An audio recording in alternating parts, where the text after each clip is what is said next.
All right. What's up? What's going on?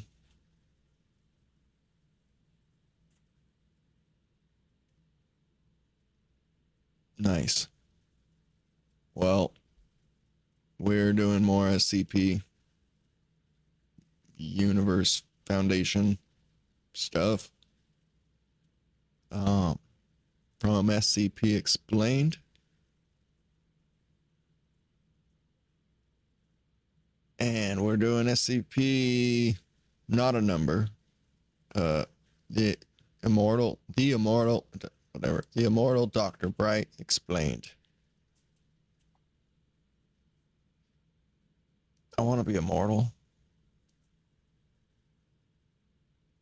All right, links down below. And we are gonna get rolling. He's eccentric. He's dedicated to the SCP Foundation's cause. He's fearless. He's eccentric. He's dedicated to the SCP Foundation's cause. In a lot of ways, he's even more like a living legend I'd be than fearless a if I regular was Foundation immortal. employee. His face, relatively voice, fearless. gender, and even species may sometimes change, but it's impossible to miss that ornate medallion resting against his chest. That's right. Today, we're talking about the infamous Dr. Bright. Can you think of many other researchers who've been cross-tested with the dreaded SCP-682 and lived to tell the tale? Of course, there's a special advantage Dr. Bright possesses the lizard? that most researchers don't. Crocodile? It's the medallion he's never seen without, and because of it, Dr. Bright can't die. How is that possible, you ask? Because in a sense, he is that medallion. Don't worry. After this crash course in all things Dr. Bright, including his origin, his present, and his future, you'll be a lot less confused. So, who is Jack Bright? For starters, he's a decorated researcher of anomalies for the SCP Foundation, and unlike most other researchers, he's uniquely qualified for the job on the grounds that he himself is an anomaly. Just don't bring this up when you're talking to him. Did he start as one, or beyond that, who or even what Dr. Bright is can be a bit of a loaded question, with an answer that depends on who and when you ask. What we're presenting to you here is one of the more popular versions of the Dr. Bright story, and the one most closely adhered to by Dr. Bright himself these days. One of our biggest challenges to understanding Dr. Bright is that he has been so prolific in his exploits and achievements within the Foundation that when telling his story, it's hard to know where to start. But as the saying goes, let's begin at the beginning. Starting with the Bright family. Bright was a name that carried a lot of weight around the Foundation even before Jack Bright signed up for service. His parents, Dr. Adam and Evelyn Bright, were both Foundation personnel. His siblings were incredibly numerous, and the ones we're aware of are TJ Bright, Michael Bright, Claire Pierce, and a nameless sister now known only as SCP-321. Do they let one of their kids go out there as a soldier? Stuck him in the office.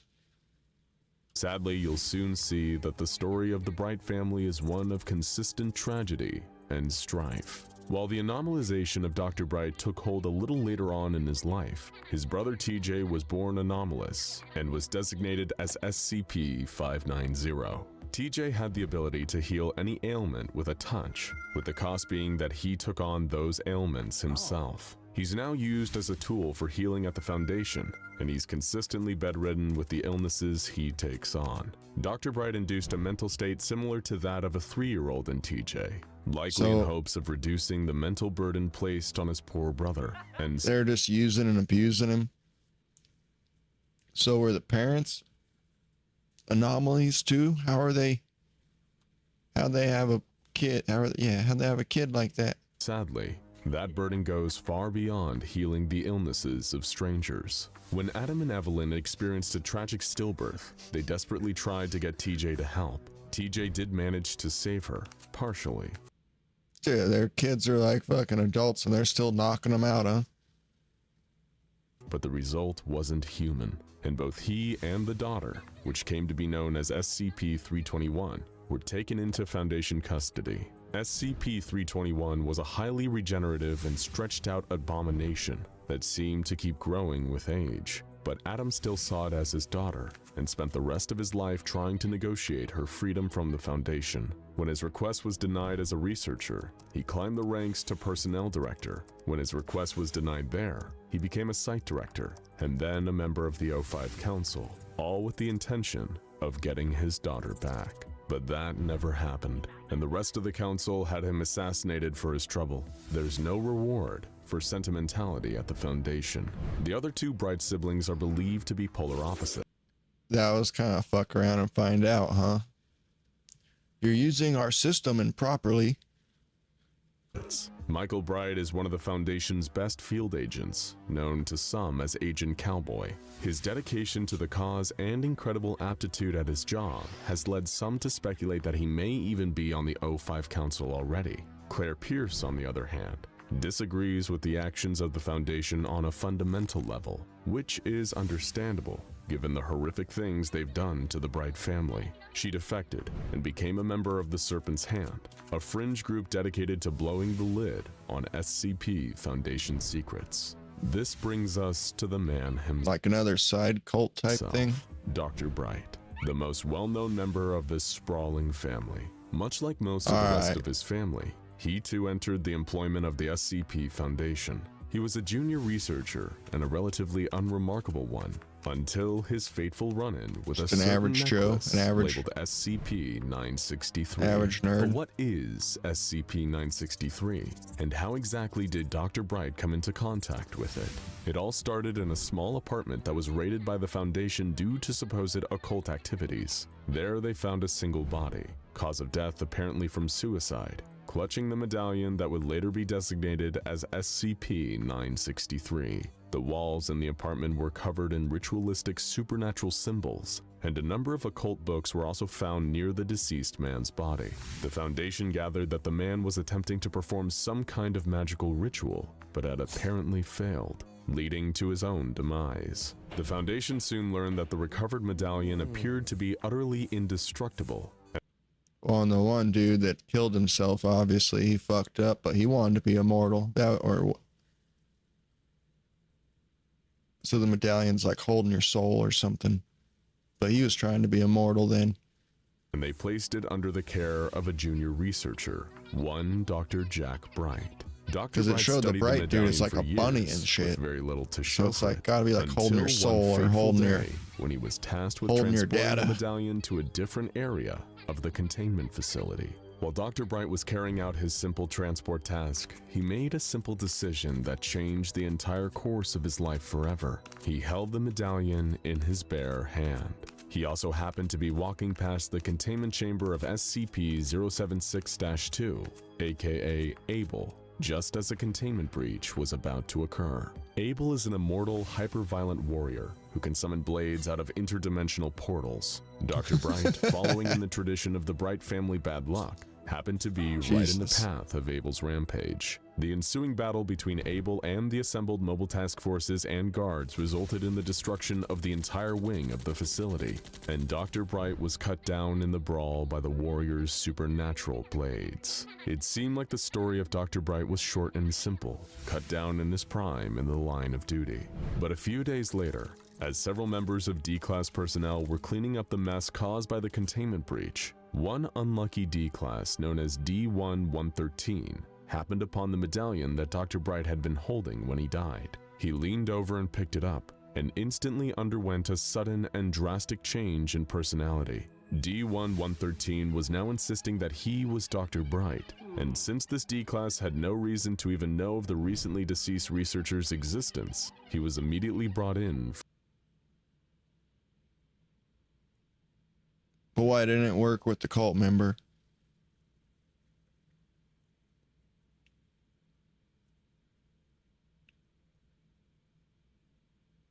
So if the cult member was the one that like activated it, he needed someone else to kill themselves and activate it, and then the cult member needed to be the one to pick it up. But he fucked up and activated it, and then the next person to pick it up, it worked on for eternity, it's sounding like. Is that At the moment, that makes sense to me. What's going on here? For an interview. After a brief evaluation, it seemed clear that somehow this D-Class really did have the exact mind of Jack Bright. But how? Well, after some experimentation, including from Dr. Bright himself, they found the answer. The medallion's purpose was to act as a kind of vessel for the consciousness of the person killed holding it.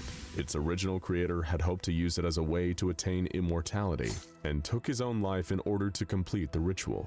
This was a mistake, though. The correct way to complete the ritual was being killed by someone else while holding the medallion.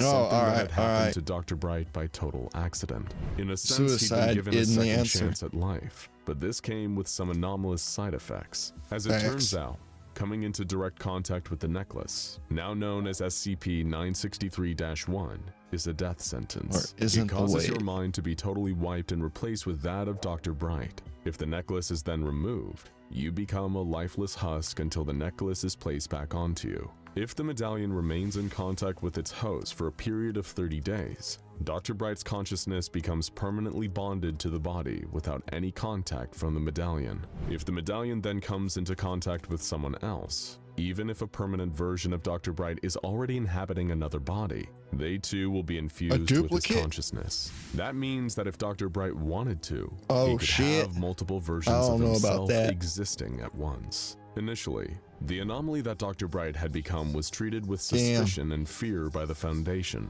They were dealing with an intelligent and now immortal consciousness capable of replicating an unlimited number of times. In theory, he could even place his consciousness into dangerous SCPs and gain even more power.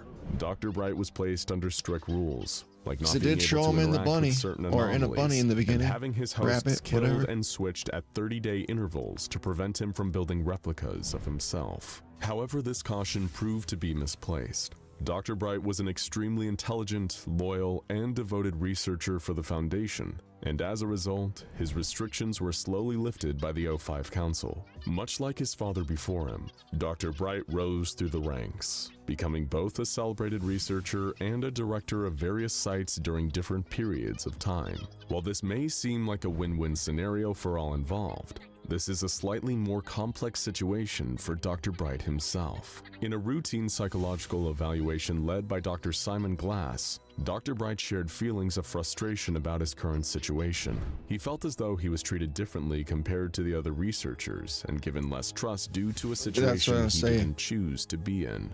But for Dr. Bright, the psychological effects of having been fused to SCP-963-1 actually extends far beyond workplace frustrations, and the boredom and being immortal will give you a lot of time fucking to plan out some strategic maneuvering goals, infiltration, escape, take it over, be the main. Is there a main boss, or is it's a council of main bosses? The trust thing, though, I get that. Sadness of unasked for it's the problem with everyone. In a conversation with level 1 researcher Dr. Friedrich Hayden, Bright told him that, in a sense, he truly was the heart of the Foundation rather than just one small part in it. When asked to elaborate, he said that because of the gift and curse of immortality, he would go on to outlive all the other human operatives working for the SCP Foundation. He would remain with the organization for generations to come, perhaps centuries even, and in that sense would be the one constant from now until the Foundation meets its end. When all else is and gone, the other entities, only Dr. whatever, Bright will remain. Of course, this is SCPs just an overview, and we've only just scratched the surface of Dr. Bright's actions and activities across the SCP Foundation multiverse. But for now, all you need to know is that Dr. Bright is still out there, and he'll be carrying that doomed name long after everyone else with it has fallen. Whether that's a good or bad thing is up to you to decide. Well, go check out SCP-082 Ferdinand McCannibal and SCP-4000. Damn. Yeah, a lot of, man. Trust is a weird thing to earn with people. It's a hard one. You'll never know what people's intentions are. All we know are their words and then their actions. But we don't know what's going on in here, the intent in here.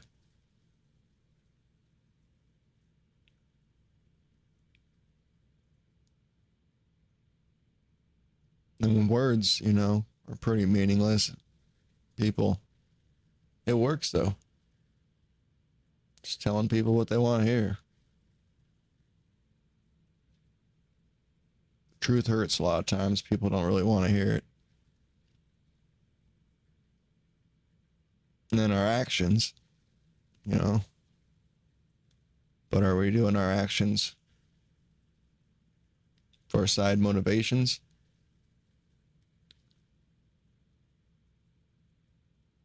Or are we doing them genuinely?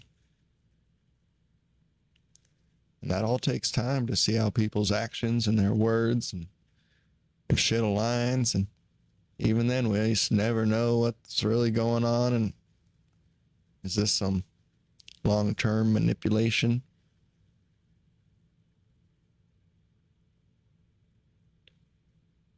Interesting. Similar issue too, but like not same, but yeah, getting uploaded into the computer and then just getting to be able put into some robot bodies or something. But it is different. This is flesh. Nonetheless, I think there's a lot of us that like to live, you know. I want to see how stuff goes here in a couple hundred years. I want to see the changes more so. Yeah, I was lucky enough to see quite the changes go on from the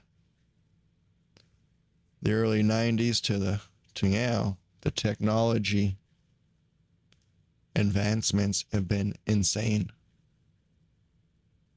in a pretty short amount of time for the average people to actually see.